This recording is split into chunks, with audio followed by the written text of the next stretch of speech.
In this section, we've taught the kick serve by highlighting the differences in mechanics between the kick serve and the flat serve. So now let's take a look at how the kick serve moves through the air and bounces and see how that's different from how the flat serve moves through the air and bounces.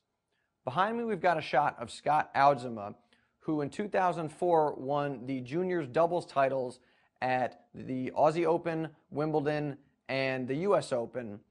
And these shots were taken from a recent Washington Castles World Team Tennis event. Now, Scott's got a bomb for a first serve. It's probably around 135 miles an hour. And this first shot is going to be his first serve. It's just a flat serve. And we're going to put a line through the flight path of the tennis ball. And what you're going to see is that the ball pretty much just travels straight down into the court and then bounces straight up. There's not really any side-to-side movement on this serve. But if we play it again, his opponent's going to miss it just because he can't handle the pace that Oudzema puts on the tennis ball. And again, that's the strength of the flat serve. The next serve is going to be his kick serve. And like we've talked about in this section, the strengths of the kick serve are different than the flat serve. It's the bounce and the movement on the serve that makes it tough to hit. And it's also more consistent because he's got a lot of spin on the ball, so he can hit it higher over the net and then still have it land safely in the court.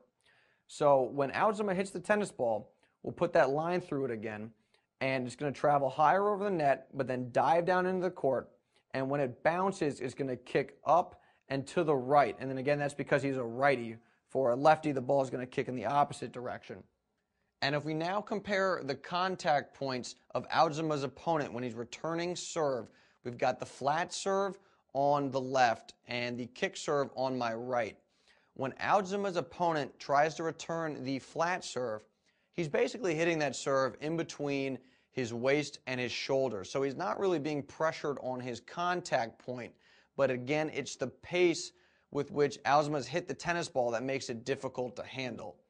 But on the kick serve, his opponent is now probably about 6 inches in the air. He's jumping up to get to the tennis ball, and he's still making contact about head level, maybe even a little bit above. And he's moving laterally. He's moving to his left to get to the tennis ball, which is breaking away from him.